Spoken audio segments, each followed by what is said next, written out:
మీరందరూ ఎంతో ఎక్సైటెడ్గా, of course మీరే కాదు నేను కూడా చాలా ఎక్సైటెడ్గా ఉన్నాను. అసలు ఈ వీడియోని ఎప్పుడెప్పుడు పబ్లిష్ చేద్దామా ఏందా అని చెప్పి. సో మొన్న ఆల్రెడీ అన్బాక్సింగ్ అప్పుడు నేను చెప్పాను 20K లైక్స్ క్రాస్ అయితే మీకు ఒక సర్ప్రైజ్ తీసుకొస్తానని. బట్ అక్కడ సర్ప్రైజ్ అయితే రివీల్ చేయలేదు. అఫ్ కోర్స్ ఇప్పుడు మీరు చూడంగానే అర్థమై ఉండొచ్చు. Yes, that is nothing but tear down.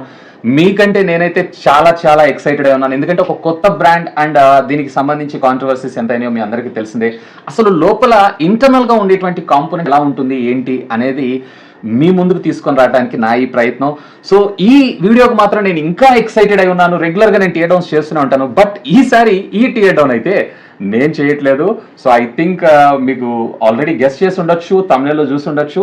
But anyway let me introduce Prasad garu, Prasad tech in Telugu. First of all sir Prasad గారు.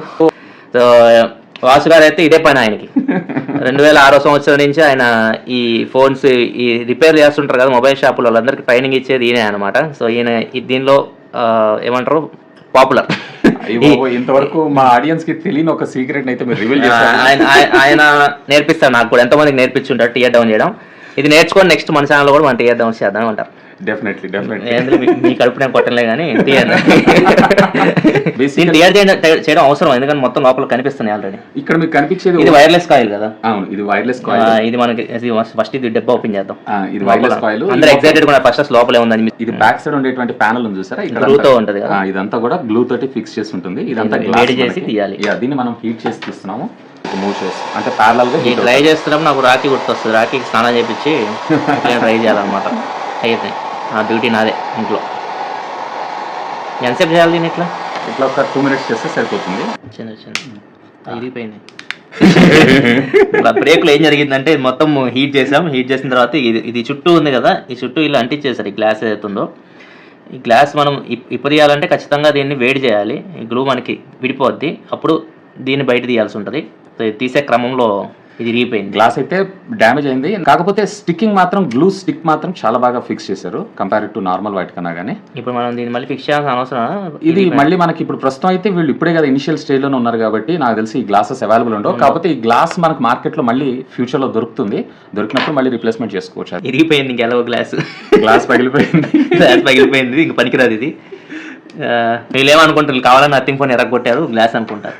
అదే ఇరిగిపోయింది, సైడ్ నుంచి తీద్దాం అనుకుంటా. సో ఇక్కడ మీకు యూజువల్ గా యాపిల్ కి అయితే ఈ రింగ్స్ ఏవైతే ఉన్నాయో డైరెక్ట్ గా మనకి వీటి మీదనే ఫిక్స్ చేసి ఉంటాయి, బయట పెట్టాడు గ్లాస్. కానీ ఇక్కడ గ్లాస్ ఏదైతే ఉందో బయట గ్లాస్ మీద రింగ్స్ ఫిక్స్ చేశారు. ఈ కెమెరా రింగ్స్ ఉన్నాయి. కెమెరాస్ రెండు 50 మెగాపిక్సెల్ కెమెరాస్.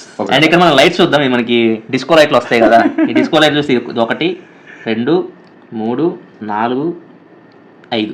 కొంతమందికి అదే అనిపిస్తుంది, లైట్లు వెలుగుతున్నప్పుడు వెల్లోలాగా ఏదో వెల్లో షేడ్ లాగా వస్తుంది అని చెప్పేసి. అది ఎందుకు వస్తుందంటే ఇది దీనివల్ల. ఇక్కడ మీకు మొత్తం ఎల్ఈడీస్ కనిపిస్తున్నాయి కదా, చిన్న చిన్నగా దగ్గర నుంచి చూస్తే మీకు కనిపిస్తాయి ఇవి. సో ఇవి మొత్తం 900 ఎల్ఈడీస్తో ఇవన్నీ తయారు చేస్తారు వీళ్ళు. గ్లిఫ్ లైటింగ్ మనకి కంప్లీట్ ఇది వైట్ కనిపిస్తుంది, ఇది వచ్చేసరికి వైట్ లాగా కనిపించట్లేదు. వైట్ కోసం వీళ్ళు స్టిక్కర్ అంటించారు. ఇట్లా ఈ స్టిక్కర్ అంటే ఇప్పుడు ఇది అంటిస్తే ఇది కూడా వైట్కి వస్తుంది. ఒకసారి మళ్ళీ చూపిస్తాం. ఇప్పుడు చూడండి, ఇక్కడ చూడొచ్చు, ఈ లైట్ కలర్ చూడొచ్చు, మరి ఓవర్ బ్రైట్ లాగా అనిపిస్తుంది. అండ్ దీనికి ఏమంటారు, ఆ బ్లూ స్టింట్ ఎందుకు వస్తుందంటే దీనికి రిఫ్లెక్ట్ అయిపోతుంది లైట్ అంతా. సో దాన్ని కంట్రోల్ చేయడం కోసం ఈ వైట్ ఇలా స్టిక్కర్ లాగా ఇట్లా పెట్టారు అంతే. ఆ బ్లూ స్టింట్ మనం కొంచెం కంట్రోల్ చేసిన వాళ్ళు. సో ఇది మళ్ళీ మనము అక్కడ బ్లూ స్టింట్ రాకుండా ఉండడం కోసం ఈ వైట్ కలర్ స్టిక్కర్ ని మళ్ళీ దాని మీద అంటించారు. ఇప్పుడు ఆల్మోస్ట్ అన్ని స్క్రూస్ అయితే మనం రిమూవ్ చేస్తాం. ఇప్పుడు ఏది పడితే అది తీసేయచ్చు, మన ఇష్టం అనమాట. దేన్ని తీయాలనుకుంటే దాన్ని దీంతో తీయాలా. ఇప్పుడు బ్యాటరీ, ప్రాసెసర్ అవన్నీ చూడాలంటే వీటి కింద ఉంటాయి. ఏదన్నా కనెక్టివిటీ ఇక్కడ చిన్న స్ట్రిప్ ఇచ్చారు సరే, ఈ గ్లిఫ్ లైట్ కి కనెక్టివిటీ. ఆ స్ట్రిప్స్ ని చెక్ చేసుకుంటూ తీస్తా ఉంటారు. కొంచెం డిజైన్ కూడా మెచ్చుకోవచ్చు, ఎందుకంటే కొద్ది కాంప్లికేటెడ్ డిజైన్ వీళ్ళు ఎంచుకున్నారు. కానీ దీన్ని రిపేర్ చేయడం కూడా కొద్దిగా కష్టమే, రిపేర్ చేసే వాళ్ళకి కూడా కదా. ఏదైనా ఒకటి ఇరిగిపోయింది అనుకోండి, అంటే అంత సెన్సిటివ్ ఉన్నాయి పార్ట్స్ కూడా. ఇవన్నీ చూడండి, కింద ఇది మనకి చార్జ్ పెట్టినప్పుడు చాలా సెన్సిటివ్ ఉన్నాయి. అది యాక్చువల్గా ఇది స్ట్రిప్ అన్నట్లు. ఈ స్ట్రిప్ ని మనం ఈ నుంచి లైటింగ్ కనెక్షన్ కదా, ఇది back side connection light glyph light కి వెళ్ళే పవర్ సప్లై అది. ఎందుకంటే యాక్చువల్గా ఇలా మీరు ఇట్లా తీసేసారు అనుకోండి, ఇక్కడ నేను ఇట్లా లాగాను, ఇది చూడొచ్చు ఇరిగిపోయింది, లైట్ పని చేయదు. మళ్ళీ లైట్ పని చేయాలంటే ఇదంతా కావాలి, ఈ పార్ట్ అంతా రీప్లేస్ చేసుకోవాలి. సాధారణంగా అందరూ కూడా ఎందుకు గోలు పెంచుకుంటారు అని అంటారు. సో నాకైతే ఇదే use. Speaker cum ear piece రెండు ఇదన్నమాట. Nothing phone 1 speaker cum ear piece. అంటే మనకి ఈ స్టీరియో స్పీకర్ అరేంజ్మెంట్ 80-20, టాప్ నుంచి 20, ఇది ఇక్కడ నుంచి 20 వస్తుంది, వాటర్ నుంచి 80 వస్తుంది. ఈసారి డిస్ట్రాయ్ చేయకుండా చూసారా సింపుల్గా ఎట్లాంటి వచ్చేసి ఇది వైర్లెస్ ఛార్జింగ్ కనెక్షన్ ఉంది. దీని ఒకటి వైర్లెస్ ఛార్జింగ్ కి వీడియో మీరు రికార్డ్ చేసేటప్పుడు రెడ్ లైట్ ఇండికేషన్ వస్తుంటుంది కదా, ఇదే అనమాట లైట్.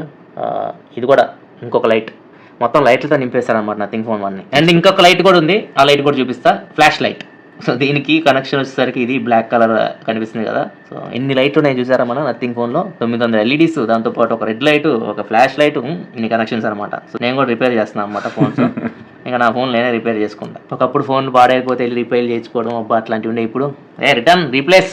కానీ కంపారిటివ్ ఇప్పుడు నేను జనరల్గా నార్మల్గా చూస్తుంటాను కదా ఫోన్స్ అన్నింటిలో, రిపేర్ కాంపాక్టిబిలిటీస్ మాత్రం చాలా చాలా అంటే చాలా కాంప్లికేట్ చేశారు దీన్ని. రిపేర్ చేయాలంటే ఖచ్చితంగా ట్రైనింగ్ ఇవ్వాలి.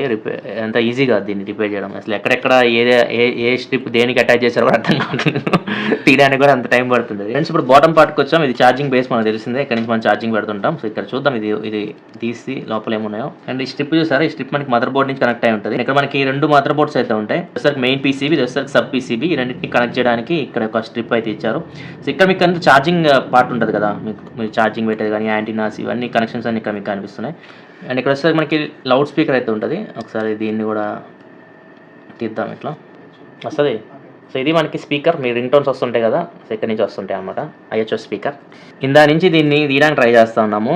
ఇది చాలా కాంప్లికేటెడ్. ఇది మనం కొద్దిగా నాలెడ్జ్ లేకుండా చేస్తే మాత్రం ఇది చాలా కష్టం రిపేర్ చేయడం కూడా. ఇక్కడ చూడొచ్చు మీరు, దీని కింద ఇలా ఉంది యాక్చువల్గా. ఇదంతా ఓపెన్ చేస్తే మళ్ళీ దీని కింద ఒక 3 స్క్రూస్ అయితే ఇచ్చారు. ఇక్కడ చూడొచ్చు మీకు స్క్రూస్ కనిపిస్తున్నాయి. సో మళ్ళీ వీటిని తీయాలి. ఇక్కడ 2 స్క్రూస్ ఉన్నాయి, ఇంకా అన్ని హిడెన్ స్క్రూస్ ఎన్ని ఉన్నాయి. ఇక్కడ ఒక స్క్రూ అయితే స్టిక్కర్ పెట్టి అంటించారు కనిపించకుండా. ఇక్కడ తీయడానికి కూడా ఇబ్బంది అయింది. ఇక్కడ కూడా ఒక స్క్రూ అట్లనే పెట్టారు. స్క్రూ ఎట్లా కనిపిస్తుంది అంటే ఎవరైతే ఆథరైజ్డ్ ఉంటారో వాళ్ళకి ఇవన్నీ తెలుస్తాయి, ఎందుకంటే వాళ్ళకి అది యూజర్ మాన్యువల్ లాగా ఇస్తారు, అందుకు తెలుస్తుంది ఎక్కడెక్కడ ఏమున్నాయి ఏందని. మనం సెల్ఫ్ రిపేర్ చేసుకోవాలంటే మాత్రం ప్రయోగాలు చేయకండి. యాక్చువల్గా మన ఇండియన్ గవర్నమెంట్ కూడా సెల్ఫ్ రిపేరింగ్ ప్రోగ్రామ్ తీసుకొచ్చింది. మనకి మాన్యువల్ ఇవ్వాలి యాక్చువల్, మనం ఎలా రిపోర్ట్ చేసుకోవాలి, ఇవన్నీ ఎలా ఓపెన్ చేయాలి, ఇవన్నీ మాన్యువల్ ఫ్యూచర్లో తెలిసి అన్బాక్సింగ్ చేస్తుంటాం కదా, దానిలోనే మీకు యూజర్ మాన్యువల్, వారంటీ ఇన్ఫర్మేషన్ పేపర్లో కనిపిస్తాయి కదా, దాంతోపాటు ఈసారి రిపేర్ గైడ్ కూడా ఉంటుంది అనమాట. అమ్మాయి మొత్తానికి అయితే ఇది వచ్చింది. ఇది వచ్చేసరికి వైర్లెస్ ఛార్జింగ్ కాయలు. ఇది గ్రాఫైట్ షీట్స్ అని అంటారు కదా, మీరు వింటుంటారు కదా, గ్రాఫైట్ షీట్ ఇన్ని లేయర్స్. ఇది ఒక షీట్ ఉంది, గ్రాఫైట్ షీట్. ఇది మీకు బ్యాటరీ అండ్ మనకి ఏదైతే ప్రాసెసర్ ఉందో దాని హీట్ని కొద్దిగా అబ్జర్వ్ చేస్తుంటుంది. అండ్ టాప్ పార్ట్ వచ్చేసరికి ఏదైతే ఫ్లాష్ కనిపిస్తుంది, ఫ్లాష్ మీకు తెలిసిందే. మైక్స్ ఉంటాయి కదా, మనం వీడియో రికార్డ్ చేసినప్పుడు మనకి ఆడియో ఇవన్నీ. ఇక్కడ మీకు ఒక మైక్ కనిపిస్తుంది చూడండి, బ్యాక్ సైడ్ గోల్డ్ కలర్లో. సో ఇది మైక్. సో ఇక్కడ నుంచి మీకు ఆడియో అయితే మనం రికార్డ్ చేస్తుంటాం కదా, సో అక్కడ నుంచి పికప్ చేస్తుంది. నెక్స్ట్ మెయిన్ పార్ట్ బ్యాటరీకి వచ్చాం. ఇక్కడ చూడొచ్చు, ఇది మేడ్ ఇన్ చైనా. ఇది ఇండియాలో అసెంబుల్ చేస్తున్నారు. పార్ట్స్ వస్తే మ్యాక్సిమం అక్కడి నుంచి వస్తాయి, అన్ని బ్రాండ్స్ అవే ఉంటాయి. లోపలికి ఓపెన్ చేసి చూస్తే దాన్ని మనం నెగిటివ్గా ఏం తీసుకోవాల్సిన అవసరం లేదు. అండ్ బ్యాటరీ కెపాసిటీ 4365 mAh ఇక్కడ మనకు కనిపిస్తుంది. మ్యానుఫ్యాక్చర్ డేట్ వచ్చేసరికి June 22, 2022. ఇది బ్యాటరీ మెయిన్ మనకి రన్ అవ్వాలంటే, పేలాలన్నా, ఫోన్ మనకి దీపావళి టపాస్ అవ్వాలన్నా ఇది ఇంపార్టెంట్ అనమాట. బ్యాటరీ దీన్ని ఎంత మీరు జాగ్రత్తగా కాపాడుకుంటే మీ ఫోన్లో అంత సేఫ్గా ఉంటుంది మీ ఫోన్. చాలామంది ఇన్ని ఫోన్స్ ఉంటాయి కదా మా దగ్గర, ఏదైనా కాలిపోతే అంటారు. కాలిపోతే అంటే డిఫెక్టివ్ అయితే మేమేం చేయలేము, మా చేతుల్లో ఏమి ఉండదు. ఫ్రెండ్స్ బ్యాటరీ ఇక్కడ డిస్కనెక్ట్ చేసిన తర్వాత ఇవన్నీ ఉన్నాయి కదా, ఇవన్నీ ఇట్లా అంటించి ఉంటాయి అనమాట. సో దీన్ని మనం తీసేయాలి. మొత్తం ఇవి తీసిన తర్వాత మనకి నార్మల్గా పునుగులు పొట్లాలు కడతారు కదా, అట్లా చుట్టూ మధ్యలో పెట్టి బ్యాటరీని ఇట్లా కడతారనమాట. సో దీన్ని మొత్తం తీసిన తర్వాతనే వస్తుంది ఇది. బ్యాటరీ తీద్దాం ఇప్పుడు. కొద్దిగా టఫ్ పార్ట్ ఇది. Dual cell battery. నార్మల్గా మనకి ఇప్పుడు బ్యాటరీని కాపాడడానికి, ఓవర్ హీట్ అవ్వకుండా మనకి బ్యాటరీ కొద్దిగా కాపాడడానికి కంపెనీస్ ఏం చేస్తున్నాయంటే ఫాస్ట్ ఛార్జింగ్ టెక్నాలజీ పెరిగిపోతున్నాయి. సో అది ఎక్కువ ఛార్జింగ్ ఒకేసారి లోపల పంపించకుండా స్ప్లిట్ అయి పంపిస్తారు అన్నమాట. రెండు బ్యాటరీస్ లాగా ఉంటుంది మనకి. సేమ్ ఈ కెపాసిటీ స్ప్లిట్ చేసి పెడతారు. ఇక్కడ మనకి ఛార్జింగ్ ఏదైతే వస్తుందో 120 వాట్ ఇట్లా పెడుతుంటారు కదా, పెట్టింది ఇట్లా వచ్చి ఇట్లా స్ప్లిట్ అవుతుంది, రెండుగా వస్తుంది ఇట్లా. సో అప్పుడు మనకి బ్యాటరీ అనేది ఒక చోట హీట్ అవ్వడం ఇట్లా ఉండదు, మనకి స్ప్లిట్ అవుతుంది కాబట్టి మొత్తం సైమల్టేనియస్ అంటే మనకి స్ప్రెడ్ అవుతుంది. హీట్ అనేది మనకి ఒక చోట ఉండకుండా అటు ఇటు స్ప్రెడ్ అవుతుంటుంది కాబట్టి బ్యాటరీ కాలిపోవడానికి ఛాన్స్ అయితే తక్కువ ఉంటాయి అన్నమాట. సో ఇది స్ప్లిట్ బ్యాటరీ అని. ఫ్రెండ్స్గా మీకు చూస్తే 3 బ్లాక్ స్ట్రిప్స్ కనిపిస్తున్నాయి కదా, మెయిన్ ఇది మనకి ప్రాసెసర్ అనమాట. సో ఇక్కడ నుంచి మెయిన్ పీసీబీ నుంచి ఇలా వచ్చింది, ఇలా వచ్చింది చూసారు ఇది. సో ఇది రెండింటి మధ్య కనెక్షన్, మెయిన్ పీసీబీకి సబ్ పీసీబీకి మధ్య కనెక్షన్ ఇట్లా వస్తుంది అనమాట ఇది. అండ్ ఇది వచ్చేసరికి ఛార్జింగ్ యూనిట్ ఉంది కదా మీకు, ఛార్జింగ్ ఇవన్నీ ఇది చూస్తుంది. అండ్ ఇది వచ్చేసరికి మీకు డిస్ప్లేకి సంబంధించి, టచ్ సంబంధించి ఇవన్నీ ఉన్నాయి కదా, ఇవన్నీ ఇది అనమాట. సో 3 కనెక్షన్స్ అనమాట, మెయిన్ టు సబ్ పీసీబీస్కి. సో ఇది మళ్ళీ తీయాలంటే ఇక్కడ మళ్ళీ స్క్రూస్ అయితే ఉన్నాయి, ఇక్కడ చూడొచ్చు ఇంకొక స్క్రూ అయితే ఉంది. అండ్ మనం ఈ కెమెరా ఓపెన్ చేద్దాం. ఫస్ట్ కెమెరా తీయాలంటే ఇక్కడ మనకి 2 కనెక్షన్స్ కనిపిస్తున్నాయి కదా, సో వీటిని 2 తీయాలి. ఇంకా జస్ట్ ఇట్లా అంటే మీకు కెమెరా వచ్చేస్తుంది. ఫ్రెండ్స్ ఇక్కడ మనకి 2 కెమెరాస్ కనిపిస్తున్నాయి. ఇవి నథింగ్ ఫోన్ 2 కెమెరాస్ ఉండి 50 మెగాపిక్సెల్ కెమెరాస్. కాకపోతే ఒకటి ఓఎస్తో వస్తుంది, ఒకటి వచ్చేసరికి మనకి వైడ్ యాంగిల్ కెమెరా. సో ఇది వైడ్ యాంగిల్ కెమెరా, ఇది OS main camera. And back side ఇట్లా తిప్పితే ఇక్కడ చూస్తే మనకి కాపర్ షీట్ అయితే ఇచ్చారు, ఎందుకంటే కొద్దిగా హీట్ని తగ్గించడానికి కెమెరా. ఇది ఓఎస్ అంటే మనకి చూపుతుంటుంది, ఇది డ్యాన్స్ చేస్తుంది చూసారా, ఇది ఓఎస్. ఇది ఏం చేస్తుందంటే మీకు ఇది హార్డ్వేర్ లెవెల్లో ఉండదు, ఇది సాఫ్ట్వేర్ కాదు, ఏఎస్ కాదు, ఎలక్ట్రానిక్ ఇమేజ్ స్టెబిలైజేషన్ కాదు, ఆప్టికల్ ఇమేజ్ స్టెబిలైజేషన్. అంటే ఇది మనకి హార్డ్వేర్ లెవెల్లో పెడతారు.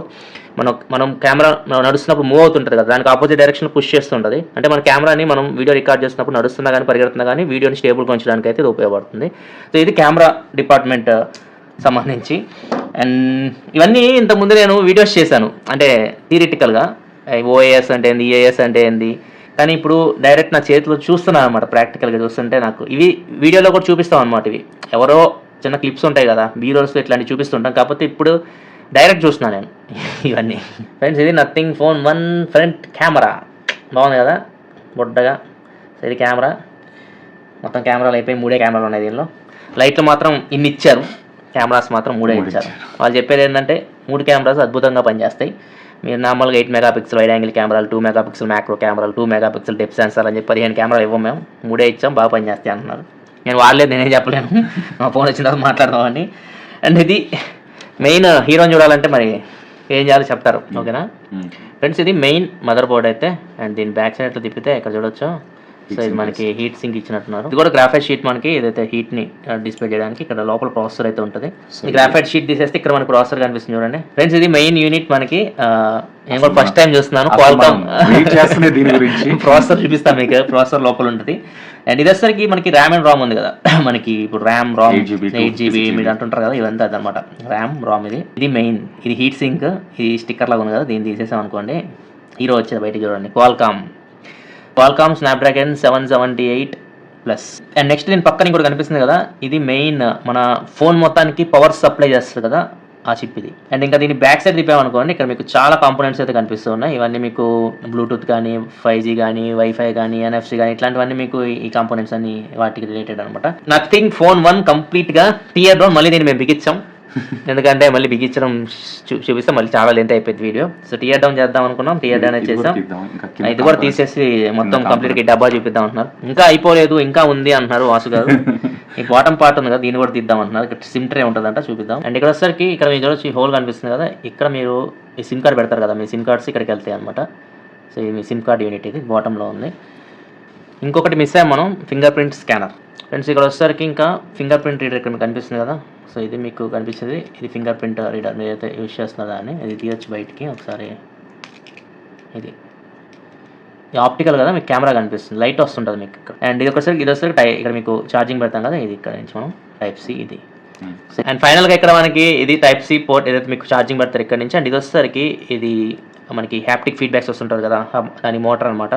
వైబ్రేషన్ వస్తుంటాయి కదా మీకు చేతిలో పట్టుకున్నప్పుడు, ఏమైనా కీబోర్డ్ మీద టైప్ చేసినప్పుడు హ్యాప్టిక్ ఫీడ్బ్యాక్స్ వస్తుంటాయి, దాని మోటార్. అండ్ ఇది కంప్లీట్, ఒకవేళ మీరు డిస్ప్లే రీప్లేస్ చేసుకోవాలనుకుంటే ఇది మొత్తం ఈ పార్ట్ మీరు రీప్లేస్ చేసుకోవాల్సి ఉంటుంది ఇది. అండ్ ఇంకొకటి టోటల్ ఫ్రేమ్ ఏదైతే మీకు కనిపిస్తుందో మొత్తం వీళ్ళు రీసైకిల్ అల్యూమినియం సింగిల్ ఫ్రేమ్తో వీళ్ళు తయారు చేసింది అనమాట. ఇది కంప్లీట్గా మొత్తం నథింగ్ ఫోన్ 1 ఇంట్రెస్టింగ్ ఉందనుకుంటున్నాను మీకు, ఎందుకంటే ఇది నేను ఫస్ట్ టైం చేస్తాను, నాకు చాలా ఇంట్రెస్టింగ్ అనిపించింది. ఎందుకంటే ఇప్పటివరకు మొబైల్ అన్బాక్సింగ్ రివ్యూ చేయడం కానీ లోపల ఎలా ఉంది అని నేనైతే ఎప్పుడు చూడలేదు. వాసు గారు ఇది అన్నప్పుడే నాకు కొద్దిగా ఇంట్రెస్టింగ్ అనిపించింది. ఇది టియర్డౌన్ చేద్దామంటే, టియర్డౌన్ నాకు తెలియదు, కొత్తది ఏమైనా నేర్చుకోవచ్చు నేను. సో అందుకని చెప్పేసి నేను కూడా ఇంట్రెస్ట్ చూపించాను. ఫస్ట్ మనం అడిగిన తర్వాత ఫస్ట్ ఇనిషియల్గా యాక్సెప్ట్ చేసినందుకన్నా కానీ ఫస్ట్ కిందకి వెళ్ళి థ్యాంక్స్ చెప్పండి ప్రసాద్ గారికి. అదేం లేదు, నాకు నేర్చుకోవాలనిపించింది, నాకు చాలా హ్యాపీ అనిపించింది. ఎందుకంటే మొత్తం ఇవన్నీ నేను థియరిటికల్ నాలెడ్జ్గా ప్రాక్టికల్గా తెలియదు ఎలా ఉంటాయి అని చెప్పేసి ఇప్పుడు నాకు ప్రాక్టికల్గా తెలిసింది ఇవన్నీ ఎలా ఉంటాయో. చాలా హ్యాపీ అనిపించింది, చాలా ఏమంటారు మనసు ప్రశాంతంగా ఉంది అనమాట ఇవన్నీ చూసిన తర్వాత. సో ఇది ఓవరాల్ అయితే మాత్రం నా సైడ్ నుంచి అయితే మాత్రం వాసు గారికి చాలా థ్యాంక్స్ నాకు ఇవన్నీ చూపించినందుకు, ఇంత టైం కేటాయించి.